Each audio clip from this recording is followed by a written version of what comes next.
Please subscribe to Facetv Africa and turn the notification on. Facetv Africa, ẹ jọ̀ọ́, subscribe, hete. Face TV wò Sowomi. Ẹ kú dédé àkókò yìí, orí ìkànnì Face TV Africa òun ni àwa yìí. Ó tí a máa gbé yẹ̀wò lónìí òun ni ọ̀rọ̀ àwọn politicians wa. Ṣé rí, mo máa ń sọ fún wa wípé ẹni tó bá ti lè gbé àwọn politicians sórí ó kàn máa ṣe rẹ̀ léṣe ni. Lẹ́nu ọjọ́ mẹ́ta yìí ẹ rí nǹkan tó ṣẹlẹ̀ láàárín àwọn politicians. Ẹ rí bí everybody bó ṣe ń join APC tí everybody sọ wípé ohun tí Tinubu ń ṣe yóò dáa, ohun tí Tinubu ń ṣe yóò dáa. Fine, mo máa ń sọ kankan fún wa, kò ń ṣe Tinubu ló create a problem tó wà nílẹ̀ báyìí. Problem yẹn ti wà nílẹ̀ tipẹ́, over 45 years. The subsidy tó ń kọ́ sí wàhálà, tó ń kọ́ sí controversy, tó ń kọ́ sí economy down, everybody tí gbogbo nǹkan fi wọ́n ti ń ṣe subsidy sí over 45 látàrí Ṣàgàrí ló ti ń ṣe. And this thing, it damaged everything. Now, but our politicians yẹn, àwa tá a jẹ́ citizen, àyè ń believe pé àwọn politicians yìí wọ́n nífẹ̀ẹ́ wa lọ́kàn. No, kò sí any politician tó nífẹ̀ẹ́ lọ́kàn. Kò sí any politician tó nífẹ̀ẹ́ lọ́kàn. Torí àpò ara wọn ni wọ́n ń dù. Mo ti ṣe program yìí several times, but ẹni tó ti jẹ́ fẹ́ kí n ṣe program yìí òun ni Segun Sowomi àti Yahaya Bello. Ẹ jẹ́ ká kọ́kọ́ sọ̀rọ̀ lórí Yahaya Bello. Ẹ wo nǹkan tí Yahaya Bello ń ṣe ní Kogi State nísìnyí. Wọ́n ti gbàgbé corruption case tó ní. Ẹ wo bó ṣe ń jayé ní Kogi State bíi pé òun ni governor. Some people will be saying that ṣebí Tinubu ni government president, ó jẹ́ kó ṣe the right thing, ó jẹ́ kó ṣe. There are some things tó jẹ́ pé àwọn law kan wà tó ní láti restructure ní, tó ní láti recreate ní country yìí torí ó favour àwọn politician. Ta ló create ẹ̀? Gbogbo àwọn law tó create tó favour àwọn politicians yẹn. Ṣùgbọ́n ṣé bàtí Tinubu ṣe débẹ̀ tó ṣe create àwọn kìíní yẹn? No, wọ́n ti ṣe kìíní yẹn for many years. Lọ́ ti create àwọn law yẹn tó jẹ́ make sure pé ó favour àwọn politicians. Ṣóòrù Yahaya Bello ló yẹ kó máa rìn bẹ́ẹ̀ yẹn ní public. Because it's APC, there is a possibility kí kéèsì yẹn down bẹ́ẹ̀ yẹn for life. Ẹ wo àwọn èèyàn tó kú torí owó tí Yahaya Bello kó jẹ allegedly. Ẹ wo àwọn owó tí wọ́n sọ pé ó kó. Wọn ò jẹ́ kí n kí ẹ̀. Now ó ti lọ nìyẹn. You will now see that gbogbo àwọn tẹ́ believe pé wọ́n support yín, wọ́n believe pé kí yín, it won't work because they are in the same campus. They know what they are doing. Wọ́n mọ bó ṣe máa manipulate. Mo jẹ́ wo Yahaya Bello, mo jẹ́ wo convoy yẹn, mo jẹ́ wo pé ṣé òun ni governor state ni? Kéèsì yẹn ẹ rí pé àrílì gbọ́n kankan much lórí kéèsì yẹn mọ́. Ó ti lọ nìyẹn. So if anybody, you are saying that one politician is this, is that, tó kò fẹ́ para ilé wọn lórí, wàá kọ́ ṣe léṣe dànù ni because they don't care and they support themselves. Tó bá ti dé, wọ́n máa kàn ń jà tó bá ti dọ̀rọ̀ pé wọ́n campaign ni. Tó bá ti lè campaign tán báyìí, máa yẹ kí n tàn yín, they are friends. Ẹ wo bí Segun Sowomi ṣe sọ̀rọ̀ sí Tinubu tó láyé. Ẹ wo bí ẹnu ọmọkèrè ṣe sọ̀rọ̀ sí Tinubu láyé. Mánu yìí Báwà àbí something tí bá wọ́n ti orúkọ ẹ̀ dáadáa. Ẹ wo bó ṣe sọ̀rọ̀ sí Tinubu tó láyé. They are now supporting Tinubu now. Ẹ tẹ̀ kọ́kọ́ gbọ́ nǹkan tí Segun Sowomi kọ́kọ́ sọ nípa Tinubu. I imagine that people, especially because I know the weight of belief that opposition elements and ordinary Nigerians who just want a new order have in me, I feel their love when I go to the airport, to the restaurant, all over the world. So I was aware that, hey, they're going to be so scared that I didn't losing their Ronaldo. Absolutely. And I then decided, okay, what do I do now? I went to Chief Obasanjo, who is my father in the real sense, and he wasn't home. You mean before you met the Before, president? but he wasn't home. Okay, he wasn't right. home on my way out. We live in the same town. So I said, Right. okay, I wanted to just tell him, listen, I'm going to see him, blah, blah, blah. But then he wasn't home, so I went there. I'm happy I went. I was concerned about three things. I've told you the first. The second was, I kept telling myself, have we created a nation where we're going to negatively look at all developmental effort while it's a work in progress, only to start wanting the same drivers after we've probably made it difficult for them to even concentrate and do the job. I wanted to check that. The third thing I wanted to check, I've known Ashadu Bola Ahmed Tinubu president since 1994, under circumstances that does not give room for cheerleading. I wanted to check whether, from all of his frail and all the rumors around, whether it was still there, whether he understood what he was doing, whether the directive principles that is driving some of these things that we may be slightly confused about is well thought out. Right. And what was your conclusion? I tell you, and I kid you not, Charles, Nigeria has something there. I pray and I wish, for the benefit of those of us who are their successor generation, that those things all come together.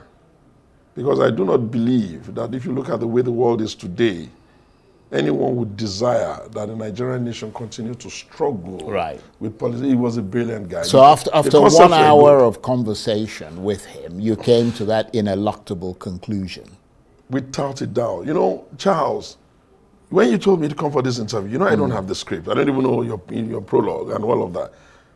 You know there's a way you'll be asking someone tough questions and he's answering them, and the touch point at which he's answering them, you know that he's thought about these things even before today.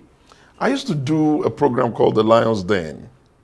Some of the people that I interviewed... That was in Ogun State. That was in Ogun. Yeah. Some of the people that I interviewed was the Nobel laureate, Manzuri Mathai of Kenya.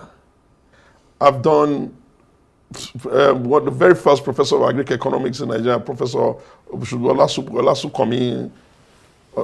Yeah, that's his name. He's late now. Olatubosun. When I started to ask him questions, not in an insulting or, a hostile manner, he wept.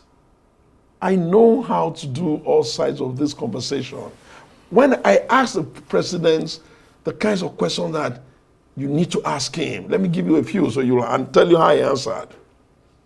One of the ones that will shock you the most, I said to him, the Americans are redesigning the concept of global cooperation because they seem to be interested in safeguarding their own play.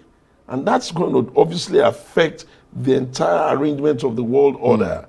What are we going to do about it? If you ask most of the people who are saying they want to be president, that question, they can't answer it. He didn't do M. He said, in the real sense of the word, what do we really need from them like that, other than to be given the opportunity to design our way? Even in the America, are they that rich, their people? They need about 2 or 3 jobs just to be able to pay mortgages. Our people practically all own their houses by themselves.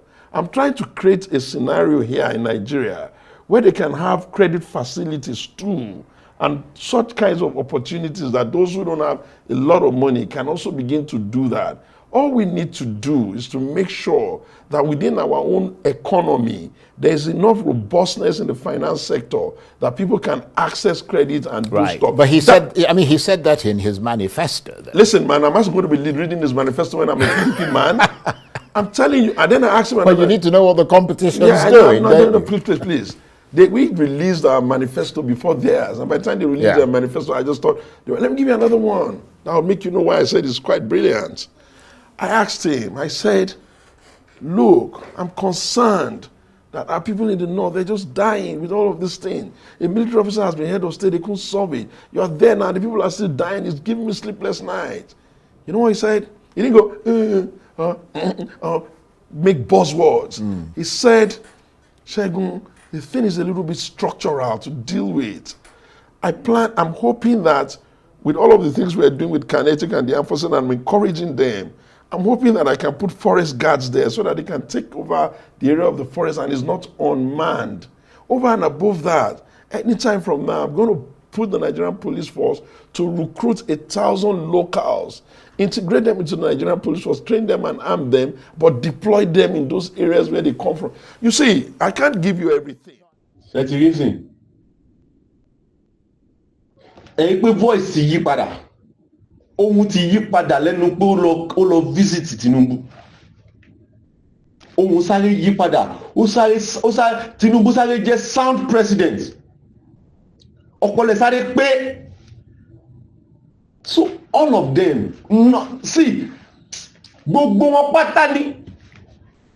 Àtàtìkú o, àti Peter Obi o, àti Kwankwaso o, any politician tẹ́ bá ti rí. tó bá ti ń practice politics in Nigeria for the past 30 years, ẹ má jẹ́ kí n tàn yín, they are all the same thing. They know the strategy they are using láti make sure pé wọ́n persuade, láti manipulate Nigerians. Because nǹkan tó fẹ́, kò sí nǹkan tí wọ́n ò lè ṣe. Tí wọ́n bá ti rí nǹkan tó ń wá níbì kan, ló máa bẹ̀rẹ̀ sí ń tako ẹni yẹn. But tó bá ń jẹ nínú kinní yẹn, kẹ́yìn máa feel pain, wọ́n máa sọ wípé àwọn ń gbádùn ayé àwọn lọ. Kò sí nǹkan tó ṣẹlẹ̀, àwọn tó ń pariwo yan position lásán ni wọ́n. And meanwhile, everybody is feeling this economy because we all know that something is wrong in this country. Ẹ wo bí nǹkan ṣe wọ́n. But some people believe that the economy is fine in paper, not in reality. Because tó bá jẹ́ pé reality ni Nigerians máa understand. Ṣé ẹ lè sọ wípé okay, ṣe ẹ wo iye tí wọ́n náà fi renovate conference center l'Abuja tí wọ́n ṣe tó ní Tinubu sìn. Èló ni wọ́n fi ní Babangida Babasha, èló ló fi build there at that time. It's not up to let's say over 200 million. Now they renovated it with more than 30-something billion naira. Ní nǹkan tó ṣe in 1991, over 200 million naira. Ẹ wá ṣe ní 30-something billion. Tí ẹ sọ pé 10 billion. And we are saying that. So if anybody, if you believe that you want this country to move forward, má gbè lẹ́yìn politician kankan, because they know what they want. They don't like anybody. What they like is themselves and their family and the people around them. Tó máa jẹ àǹfààní yẹn. So to me, this election 2027, ẹ má yẹ kí n tàn yín. Nǹkan tí fẹ́ chip yẹn yìí ní Tinubu máa wé. Ẹ wo gbogbo àwọn èèyàn tí wọ́n ń cross PDP. Ta ló wà in charge INEC? Ta ló wà in charge judiciary? Tinubu ò sí ní power as at the time tó ń contest as president. Even Buhari ò support ẹ̀ ó wọlé. Bìlìntàsí wà lórí power rẹ̀. Ẹ má jà tọ́ra wa. Mi ò ní sọ ẹ má kò jẹ́ ká para wa lórí any politician kankan. That's just it. They are all the same. I won't say more than this. My name is Lekuti Oyeyemi. Bye for now. Please subscribe to Face TV Africa and turn the notification on. Face TV Africa, ẹ jọ̀ọ́, subscribe, hete. Face TV was Swoby.